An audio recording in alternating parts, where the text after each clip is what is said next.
Hi అండి. Welcome to Sri Lakshmi kitchen. వెలగపండు పచ్చడి ఎలా ప్రిపేర్ చేయాలో చూపిస్తానండి. పాలవెల్లికి కట్టాం కదండీ! అవి కాయలు 2 కూడా శుభ్రంగా కడిగి క్లీన్ చేసుకొని కొద్దిగా ఇలా పగలగొట్టి పెట్టానండి. ఇలా పగలగొట్టుకోవడం వల్ల ఏంటంటే మనం స్టవ్ మీద పెట్టి కాల్చినప్పుడు పేలకుండా ఉంటదనమాట. లోనంతా కూడా మనం కాల్చుకోవడం వల్ల మెత్తగా అయ్యి ఉడికినట్టు అవుతదండి. లోన అనే వెలగపండు గుజ్జంతా కూడా మెత్తబడి బావుంటది సాఫ్ట్‌గా. ఇప్పుడు వీటిల్ని స్టవ్ ఆన్ చేసి స్టవ్ మీద పెట్టి ఒకటి ఒకటిగా కాల్చుకుందాం. తిప్పుకుంటూ ఇలా కాల్చుకోవాలి. కాయలు బాగా కాలాలండి. పైన తొక్కనేది నల్లగా మాడేలాగా కాల్చుకోవాలి. ఇది కాల్చుకున్న తర్వాత నెక్స్ట్ వేరే కాయ కూడా పెట్టి 2 కూడా కాల్చేస్తానండి. కాల్చేసి ఇవి 2 కూడా ఒక ప్లేట్‌లోకి తీసేసుకొని చల్లారనిద్దాము. ఇవి ఇప్పుడు ఇంతలోపు పక్కన పెట్టేసుకుందామండి. పక్కన పెట్టేసుకొని నెక్స్ట్ ఎలా ప్రిపేర్ చేయాలో చూపిస్తాను. స్టవ్ ఆన్ చేసి బాండీ పెట్టి కొద్దిగా 2 స్పూన్ల ఆయిల్ వేసానండి. ఇందులో ఒక పావు టీ స్పూన్ మెంతులు, ఒక స్పూన్ మినపప్పు వేసుకొని బాగా కలుపుతూ ఫ్రై చేసుకోవాలి. ఇలా మినపప్పు, మెంతులు ఫ్రై అవ్వాలి.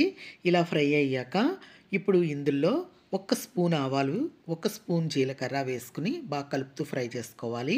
ఇవి కూడా ఫ్రై అయ్యాక ఇప్పుడు ఇందులో తుంపి పెట్టుకున్న ఎండుమిర్చి మీరు తినే కారాన్ని బట్టి వేసుకోవచ్చండి. నేను 9 ఎండుమిరపకాయలు వేసాను.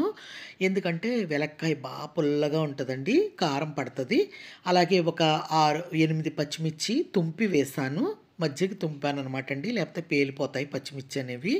బాగా కలుపుతూ ఫ్రై చేసుకోవాలి. ఇలా ఫ్రై చేసేటప్పుడే ఒక స్పూన్ ధనియాలు వేసుకుని బాగా కలుపుతూ ఫ్రై చేసుకోవాలి. అవి ధనియాలు కొద్దిగా ఫ్రై అయ్యాక 3 స్పూన్లు నువ్వులు వేసుకోవాలి. ఇలా నువ్వులు వేసుకోవడం వల్ల వెలక్కాయ పులుపు అనేది బ్యాలెన్స్ చేస్తూ నువ్వుల కమ్మదనంతో బాగుంటుందండి. ఇలా వేపేసాక స్టవ్ ఆపేసుకుని చూడండి వెలక్కాయలు కాల్చుకున్నాం కదా! ఇవంతా కూడా నీట్‌గా 2 చెక్కల కింద తీసేసుకుని ఇప్పుడు మనం దాన్ని స్పూన్‌తో తీసేసుకుందామండి. ఆ గుజ్జంతా కూడా చూడండి ఎంత ఉడికిపోయినట్టు మెత్తగా అయిపోయింది. ఇప్పుడు ఈ లోపలనున్నది స్పూన్ తోటి మొత్తం తీసేసుకోవడమేనండి. తీసేసుకుని ఒక ప్లేట్‌లో పెట్టుకొని పక్కన పెట్టుకుందాము. చూడండి మొత్తం అన్నీ కూడా మెత్తగా ఉడికినియి. లోపల మెత్తగా సాఫ్ట్‌గా అయ్యిందండి. పచ్చిగా ఉంటే బాగోదండి. వగరగా ఉంటది పచ్చడి. ఇలా మనం కాల్చుకోవడం వల్ల టేస్ట్ చాలా బావుంటదనమాట. దీన్ని తీసుకున్నాక పక్కన పెట్టేసుకుందాము. పక్కన పెట్టేసుకుని ఇప్పుడు ఈ పోపంతా చల్లారింది కదండీ! ఇప్పుడు ఒక మిక్సీ జార్ తీసుకొని ఈ మిక్సీ జార్‌లో వేసేసుకుందాము. చక్కగాని రంగులో వేయించుకోవాలండి. మంచి కలర్‌లో వేపుకొని ఒక స్పూనున్నర సాల్ట్ వేస్తున్నాను. మీరు తినే కారాన్ని బట్టి ఉప్పు, కారం అనేది అడ్జస్ట్ చేసుకుంటూ వేసుకోవడమే. నేను చిన్న బెల్లం ముక్క వేస్తున్నానండి. బెల్లం ముక్క ఖచ్చితంగా వేసుకోవాలి. వేసుకుంటే వెగటు లేకుండా ఆ పులుపుని బ్యాలెన్స్ చేస్తూ స్వీట్ వేసుకోవడం వల్ల, బెల్లం వేసుకోవడం వల్ల బావుంటది పచ్చడి. అలా మెత్తగా నలిగాక ఈ వెలగపండు గుజ్జు కూడా వేసుకొని పావు గ్లాస్ వాటర్ పోసి మెత్తగా గ్రైండ్ చేస్తానండి. గ్రైండ్ చేశాక స్టవ్ ఆన్ చేసి బాండీ పెట్టి ఆయిల్ వేసాను.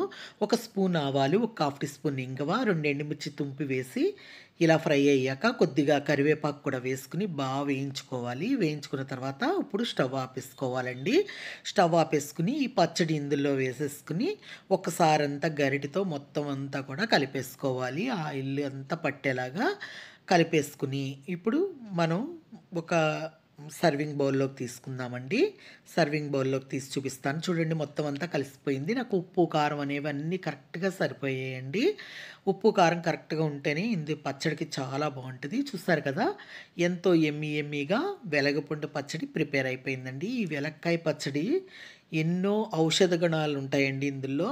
ఇలా తినడం వల్ల మన హెల్త్‌కి కూడా చాలా మంచిది వెలగపండు. ఇది ర వెలగపండు పెరుగు పచ్చడి కూడా చాలా బావుంటదండి. అది కూడా మీకోసారి చేసి చూపిస్తాను. ఇది ఇలా ప్రిపేర్ చేసుకొని రైస్, రోటీ, చపాతీ, పుల్కా దేనిలోకైనా రాగి సంకటిలోకి కూడా చాలా బావుంటదండి ఈ పచ్చడి.